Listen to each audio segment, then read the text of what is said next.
हाय दोस्तों, मैं आज आपके सामने मार्जिनल कॉस्टिंग ये कंसेप्ट एक्सप्लेन करने वाला हूँ। तो दोस्तों, आज अगर हम बात करें ग्लोबल मार्केट की, तो हम देखेंगे मार्केट में बहुत कंपटीशन है। इसलिए हर मैन्युफैक्चरिंग ऑर्गेनाइजेशन या सर्विस ऑर्गेनाइजेशन का अल्टीमेट एम यही होता है कि maximize quality product from limited resources and maximize profit, कि कम से कम रिसोर्सेज यूज़ करके अच्छे से अच्छा प्रोडक्ट मैन्युफैक्चर करना और ज़्यादा से ज़्यादा नफ़ा कमाना। और ज़्यादा प्रॉफिट कमाने के लिए ज़्यादा प्रोडक्शन करना पड़ेगा, और ज़्यादा प्रोडक्शन के लिए ज़्यादा कॉस्ट लगेगा, यानी ज़्यादा खर्चा लगेगा।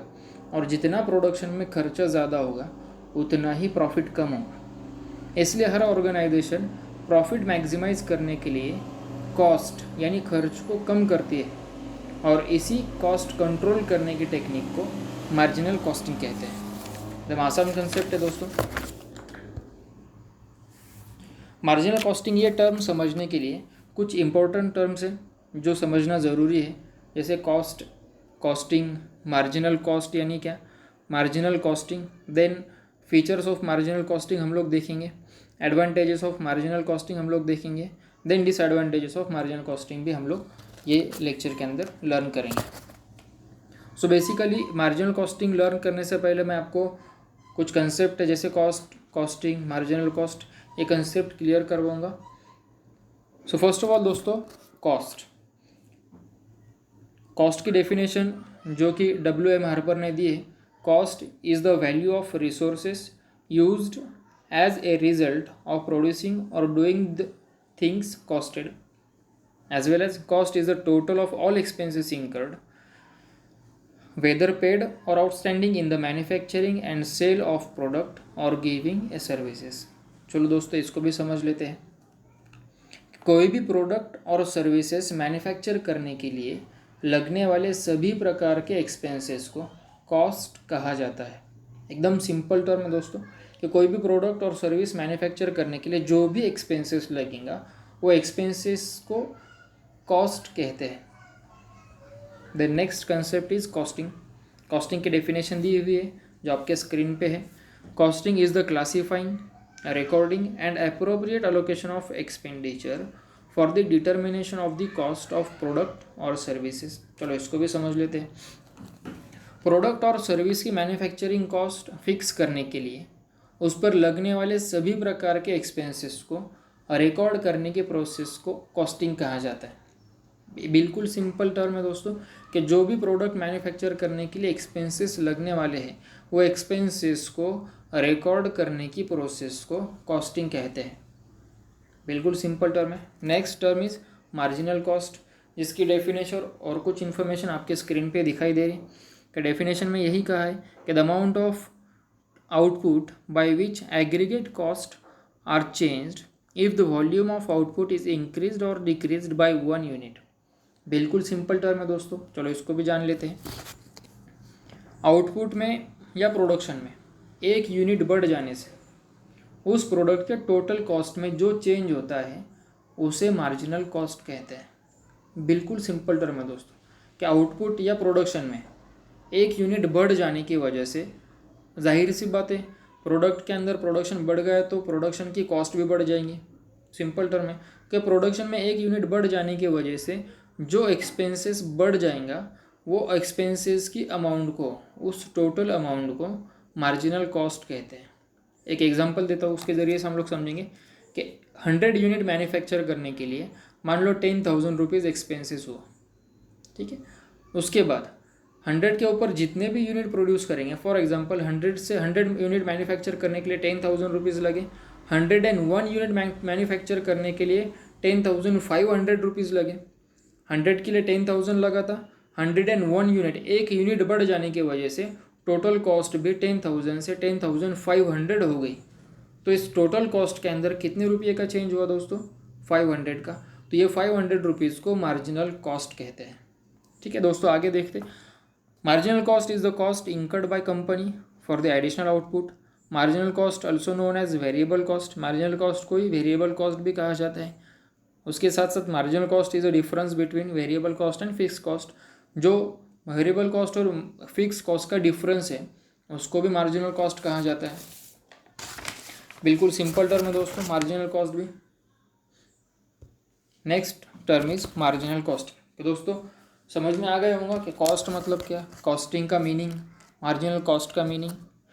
ये टर्म मैंने इसलिए क्लियर करवाया कि मार्जिनल कॉस्टिंग ये टर्म ये कॉन्सेप्ट समझने में आपको आसानी हो। होप करता हूँ कि कॉस्ट, कॉस्टिंग, मार्जिनल कॉस्ट ये कंसेप्ट आपको समझ में आ गए होंगे। Then marginal costing is the most important technique of costing used by the most of the manufacturing organization for cost control, profit planning and managerial decisions। चलो इसको भी समझ लेते हैं। किसी भी प्रोडक्ट की मैन्युफैक्चरिंग कॉस्ट जानने के लिए, प्रोडक्शन कॉस्ट कंट्रोल करने के लिए और मैनेजरियल डिसीजन लेने के लिए जो टेक्निक का यूज़ किया जाता है उसे मार्जिनल कॉस्टिंग कहते हैं।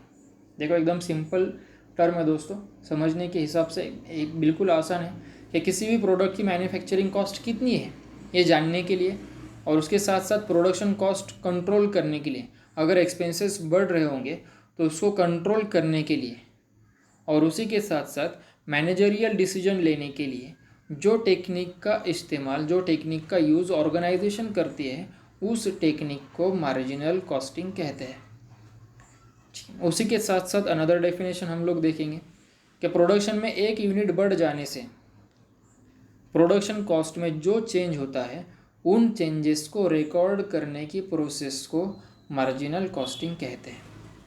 बिल्कुल आसान टर्म है दोस्तों। तो मार्जिनल कॉस्टिंग ये कंसेप्ट क्या है कि कोई भी मैन्युफैक्चरिंग इंडस्ट्रीज़ के अंदर प्रोडक्शन के ऊपर का एक्सपेंसेस अगर बढ़ रहा होगा तो एक्सपेंसेस और प्रोडक्शन कॉस्ट कंट्रोल करने के लिए जो टेक्निक मैन्युफैक्चरिंग कंपनी या मैन्युफैक्चरिंग ऑर्गेनाइजेशन यूज़ करती है उस टेक्निक को मार्जिनल कॉस्टिंग कहते हैं। बिल्कुल सिंपल टर्म है दोस्तों।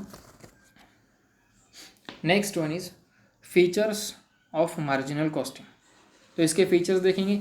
अगर आपको मार्जिनल कॉस्टिंग ये टर्म ये कॉन्सेप्ट समझ में आ गए होंगे तो इसके फीचर्स भी आसानी से समझ में आ जाएंगे। तो चलो फीचर्स को देखते हैं। It is a technique is used to ascertain the marginal cost. Marginal costing ये एक टेक्निक है जो कि एक यूनिट प्रोडक्शन में बढ़ जाने की वजह से टोटल कॉस्ट में क्या चेंजेस होते हैं ये जानने के लिए ये टेक्निक का यूज़ किया जाता है ना। ये इसी में ये फर्स्ट पॉइंट में भी यही दिया है कि मार्जिनल कॉस्ट असरटेन करने के लिए ये टेक्निक का इस्तेमाल किया जाता है, यूज़ किया जाता है।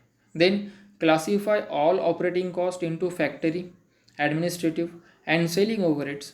जैसे कि मैंने आपको बताया कि ये टेक्निक क्या है, ये टेक्निक के अंदर जो वेरिएबल कॉस्ट है, जो भी प्रोडक्शन के लगने के लिए जो कॉस्ट है उसको रिकॉर्ड किया जाता है। ठीक है, एक यूनिट बढ़ जाने की वजह से कॉस्ट के अंदर क्या क्या चेंजेस हुए तो वो उसको रिकॉर्ड करने के प्रोसेस को मार्जिनल कॉस्ट कहते हैं। तो रिकॉर्डिंग के अंदर रिकॉर्ड करते वक्त में तो कंपनी या जो भी कॉस्ट अकाउंटेंट है वो यही करेगा कि वो कॉस्ट को क्लासीफाई करके रिकॉर्ड करेगा कि इसमें से टोटल एक्सपेंसेस में से फैक्टर एक्सपेंसेस कौन से हैं, एडमिनिस्ट्रेटिव एक्सपेंसेस कौन से हैं, उसके बाद में सेलिंग ओवरहेड्स कौन कौन से हैं, इनको क्लासीफाई करके रिकॉर्ड करेंगे। इसीलिए ये मार्जिनल कॉस्टिंग का फीचर है कि इसके ज़रिए से जो भी एक्सपेंसेस कंपनी के अंदर मैन्युफैक्चरिंग के लिए होते हैं वो एक्सपेंसेस को क्लासीफाई करके रिकॉर्ड किया जाता है। देन मार्जिनल कॉस्ट और variable cost treated as cost of production. Marginal cost को कॉस्ट ऑफ प्रोडक्शन भी ट्रीट किया जाता है। Then fix cost treated as period cost which is return of.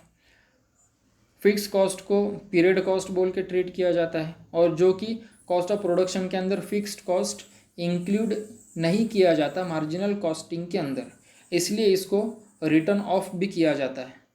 Then stock of finish goods and work in progress are valued on the basis of marginal cost.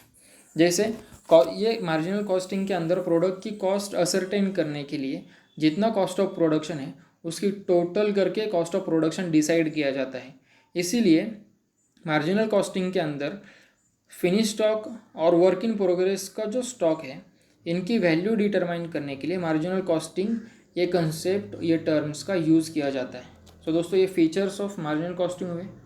Then advantages of marginal costing. तो marginal costing की वजह से कौन कौन से फ़ायदे manufacturing industry को होते हैं, जो हम लोग आगे देखेंगे। First benefit of marginal costing is to know the real value of stock. Marginal costing का फर्स्ट एडवांटेज ये है कि फिनिश गुड्स और वर्क इन प्रोग्रेस, इनका जो स्टॉक होता है, यह स्टॉक की रियल वैल्यू जानने के लिए मार्जिनल कॉस्टिंग का इस्तेमाल किया जाता है। इसका फ़ायदा होता है। तो कैसे होता है, जैसे कि मार्जिनल कॉस्ट में प्रोडक्ट और जो भी फिनिश गुड्स है वो, या तो फिर वर्क इन प्रोग्रेस के जो गुड्स हैं, उनको रिकॉर्ड करते वक्त में उनके मैन्युफैक्चरिंग के ऊपर लगने वाले टोटल एक्सपेंसेस को रिकॉर्ड किया जाता है, और जिस पर से वर्क इन प्रोग्रेस और फिनिश गुड्स की वैल्यू डिसाइड की जाती है। इसलिए ये मार्जिनल कॉस्टिंग का बेनिफिट है, क्या फिनिश गुड्स और वर्क इन प्रोग्रेस का जो स्टॉक है उनकी रियल वैल्यू नोन करने के लिए, समझने के लिए मार्जिनल कॉस्टिंग का फ़ायदा होता है। देन कॉस्ट कंट्रोल, ये टेक्निक फ़ायदेमंद है ऑर्गेनाइजेशन के लिए, क्योंकि ये टेक्निक के ज़रिए से जो छोटे छोटे एक्सपेंसेस हैं जिनकी वजह से प्रोडक्शन कॉस्ट इंक्रीज होती है, ये एक्सपेंसेस आसानी के साथ में समझ में आ जाते हैं, इसलिए उसको कंट्रोल करना भी आसान होता है। इसलिए मार्जिनल कॉस्टिंग का ये बेनिफिट है कि जिसके ज़रिए से मैन्युफैक्चरिंग इंडस्ट्री कॉस्ट को कंट्रोल कर सकती है। Then third benefit of marginal costing is aid to management in decision making. जैसे कि जो मैनेजमेंट बॉडीज़ है, मैनेजरियल सुपेरियर्स है, उनको डिसीजन लेने से पहले उनका स्टडी करना पड़ता है कि अगर कंपनी के अंदर प्रोडक्शन कॉस्ट बढ़ रही है, कॉस्ट को कंट्रोल करना है, प्रोडक्ट का प्राइस डिसाइड करना है, तो जो सुपेरियर लेवल के एम्प्लॉयज़ हैं वो प्रोडक्ट की कॉस्ट को डिटेल से स्टडी करेंगे, और वो डेटा मिलेंगे मार्जिनल कॉस्टिंग के अंदर, क्योंकि मार्जिनल कॉस्टिंग ये प्रोसेस है जिसके अंदर प्रोडक्ट को लगने वाले टोटल एक्सपेंसेस को क्लासीफाई करके रिकॉर्ड किया जाता है। इसलिए ये जो डेटा है which is disclose by the marginal costing used by the management in decision making. So एक बेनिफिट मैनेजरियल डिसीजन मेकिंग के लिए होता है कि इसके ज़रिए से डिसीजन मेकिंग में आसानी होती है। Then aid to profit planning, मैंने जैसे शुरुआत में बताया, हर मैन्युफैक्चरिंग इंडस्ट्री का यही एम होता है कि मैक्सिमाइजेशन ऑफ प्रॉफिट, ज़्यादा से ज़्यादा प्रॉफिट कमाना। उसके लिए प्लानिंग करना पड़ता है, और प्लानिंग के लिए डेटा ज़रूरी है। तो वो जो डेटा ज़रूरी है, जो ज़रूरी डेटा है, वो ज़रूरी डेटा मार्जिनल कॉस्टिंग प्रोवाइड करता है मैनेजरियल डिसीजन मेकिंग के लिए। जैसे कि प्रॉफिट प्लानिंग करने के लिए डेटा ज़रूरी है, वो डेटा मार्जिनल कॉस्टिंग प्रोवाइड करता है। तो एक बेनिफिट है मार्जिनल कॉस्टिंग का कि प्रॉफिट प्लानिंग के प्रोसेस में उसका बेनिफिट होता है।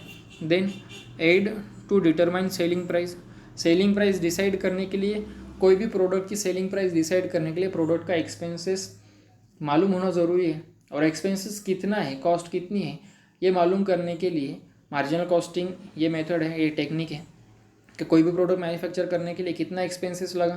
तो चलो देखो मार्जिनल कॉस्टिंग, देखो मार्जिनल कॉस्टिंग के डेटा देखो, जिसके ज़रिए से प्रोडक्ट की कॉस्ट अपने को समझ में आएंगी। इसलिए सेलिंग प्राइस डिटरमाइन करने के लिए मार्जिनल कॉस्टिंग बेनिफिशियल है, किसके ज़रिए से सेलिंग प्राइस डिसाइड हो सकती है। रिलेटिव प्रॉफिटेबिलिटी एक बेनिफिट है, जैसे कि कोई भी मैन्युफैक्चरिंग कंपनी के अंदर मल्टी प्रोडक्ट मैन्युफैक्चर किए जाते हैं, तो जो जितने प्रोडक्ट कंपनी मैन्युफैक्चर करती है, तो प्रोडक्ट वाइज प्रॉफिटेबिलिटी कितनी है, ये जानने के लिए भी मार्जिनल कॉस्टिंग फ़ायदेमंद है। जैसे कि प्रोडक्ट वाइज एक्सपेंसेस रिकॉर्ड किए जाएंगे, इसलिए प्रोडक्ट वाइज प्रॉफिट भी कितना है ये भी समझ में आएगा मार्जिनल कॉस्टिंग के ज़रिए से। So marginal costing is also benefited to relative profitability. Then useful for budgeting, कोई भी कंपनी का बजट प्रिपेयर करने के लिए कंपनी के पास में डेटा होना ज़रूरी है, जो कि कॉस्ट रिलेटेड डेटा है, मटेरियल रिलेटेड डेटा है, फैक्ट्री एक्सपेंसेस रिलेटेड डेटा है, then office related expenses data है, सेलिंग एक्सपेंसेस रिलेटेड डेटा है। ये सब टोटल इन्फॉर्मेशन जो ज़रूरी है बजट प्रिपेयर करने के लिए, वो इन्फॉर्मेशन मिलेगी मार्जिनल कॉस्टिंग में से। तो ये एक बेनिफिट है मार्जिनल कॉस्टिंग का, बजट प्रिपेयर करने के लिए ये इन्फॉर्मेशन यूज़फुल है, बेनिफिटेड है। Then simple to understand, marginal costing concept का एक बेनिफिट और भी है कि अंडरस्टैंडिंग में सिंपल है, आसान है। तो दोस्तों आई होप समझ में आ गया होगा। Then last term is disadvantages of marginal costing. So पहला डिसएडवांटेजेस हम लोग देखेंगे, डिफ़िकल्ट टू क्लासीफाई ओवरहेड्स। जैसा कि इसका एक बेनिफिट ये भी था कि एक्सपेंसेस क्लासीफाई करने में आसानी है। कुछ पॉइंट ऑफ व्यू के हिसाब से ये कुछ ओवरहेड्स क्लासीफाई करने में डिफ़िकल्टीज होती है, जैसे कि इलेक्ट्रिसिटी है, कुछ इलेक्ट्रिसिटी ऑफिस में भी यूज़ होती है, कुछ फैक्ट्री में यूज़ होती है। तो इसलिए ऐसे मौके पर, ऐसे वक्त पर क्या ये एक्सपेंसेस फैक्ट्री रिलेटेड है या ऑफिस रिलेटेड है, इनको क्लासीफाई करना डिफ़िकल्ट होता है। तो कुछ एक्सपेंसेस के पॉइंट ऑफ व्यू के हिसाब से ये मार्जिनल कॉस्टिंग कंसेप्ट ये डिफ़िकल्ट है क्या एक्सपेंसेस क्लासीफाई करने के लिए, ओवरहेड्स क्लासीफाई करने के लिए। देन डिफ़िकल्ट टू एप्लीकेशन, जैसे शिप बिल्डिंग है, कॉन्ट्रैक्ट है, कोई एक छोटा प्रोडक्ट है तो उसको एक्सपेंसेस क्लासीफाई करना आसान होता है, वेरिएबल एक्सपेंसेस कौन से है, फिक्स्ड एक्सपेंसेस कौन से है। बट अगर प्रोडक्ट एक है लेकिन वो बिग मार्जिन में है, जैसे शिप बिल्डिंग का कॉन्ट्रैक्ट है, या तो फिर ब्रिज बिल्डिंग है, डैम बिल्डिंग है, या कोई बड़ी सी बिल्डिंग मैन्युफैक्चर करना है, तो उस कॉन्ट्रैक्ट में सिर्फ एक प्रोडक्ट होता है, तो वहाँ पर ये मार्जिनल कॉस्टिंग ये कंसेप्ट इम्प्लीमेंट करना डिफ़िकल्ट होता है, क्योंकि वहाँ पर वेरिएबल एक्सपेंसेस कौन से हैं, फिक्स्ड एक्सपेंसेस कौन से हैं, इनको क्लासीफाई करना डिफ़िकल्ट होता है। इसलिए ये concept marginal costing ship building के अंदर, कॉन्ट्रैक्ट के अंदर एप्लीकेशन करना मुश्किल होता है। Then improper base of pricing, जैसा कि मार्जिनल कॉस्टिंग के ज़रिए प्रोडक्ट की प्राइस डिसाइड करते वक्त में प्रोडक्ट के सिर्फ प्रोडक्शन एक्सपेंसेस ही उसमें ऐड किए जाते हैं। जैसे सेलिंग ओवरहेड्स प्रोडक्शन के अंदर ऐड नहीं किए जाते, जैसे फिक्स्ड एक्सपेंसेस भी प्रोडक्शन के कॉस्ट में ऐड नहीं किए जाते मार्जिनल कॉस्टिंग के प्रोसेस में। इसलिए मार्जिनल कॉस्टिंग के थ्रू प्रोडक्ट की प्राइस डिसाइड करते वक्त में सिर्फ वेरिएबल कॉस्ट ही ऐड होती है, फिक्स्ड कॉस्ट इसमें ऐड की नहीं जाती। इसलिए एक इसका डिसएडवांटेज है कि जो भी प्राइस फिक्स होंगी मार्जिनल कॉस्टिंग के थ्रू वो इम्प्रॉपर बेस में होंगे, क्योंकि उसके अंदर फिक्स्ड एक्सपेंसेस ऐड नहीं किए जाते। Then unacceptable by taxation authority, जैसे कि प्रोडक्ट के प्राइस में फिक्स्ड ओवरहेड्स ऐड नहीं किए जाते तो वो प्राइस भी इम्प्रॉपर हुई। इसलिए टैक्स अथॉरिटी ये जो मेथड है प्राइस फिक्सेशन का, तो ये अनएक्सेप्टेबल है। Then unrealistic statement, inventory valuation, जैसे कि मैंने शुरू में आपको बताया इसके पहले, क्या वर्क इन प्रोग्रेस और फिनिश गुड्स का वैल्यूएशन करते वक्त में सिर्फ कॉस्ट ऑफ प्रोडक्शन ही उसके वैल्यू में ऐड की जाती है, फिक्स्ड एक्सपेंसेस ऐड नहीं किए जाते। इसलिए इन्वेंटरी का वैल्यूएशन प्रॉपरली ये मेथड के अंदर नहीं होता। इसलिए जो वैल्यू अगर मार्जिनल कॉस्टिंग के थ्रू लिया जाएगा तो जो स्टेटमेंट प्रिपेयर होगा वो स्टेटमेंट के अंदर प्रोडक्ट की वैल्यू या फिनिश गुड्स की वैल्यू ही इम्प्रॉपर होंगी। इसलिए जो भी स्टेटमेंट प्रिपेयर किया जाएगा through out the marginal costing वो अनरियलिस्टिक स्टेटमेंट होगा। इसलिए ये जो डिसएडवांटेजेस है मार्जिनल कॉस्टिंग के, सो आई होप दोस्तों आपको समझ में आ गया होगा क्या कॉस्ट मतलब क्या, कॉस्टिंग मतलब क्या, मार्जिनल कॉस्ट, मार्जिनल कॉस्टिंग, उसके फीचर्स, एडवांटेजेस और डिसएडवांटेजेस।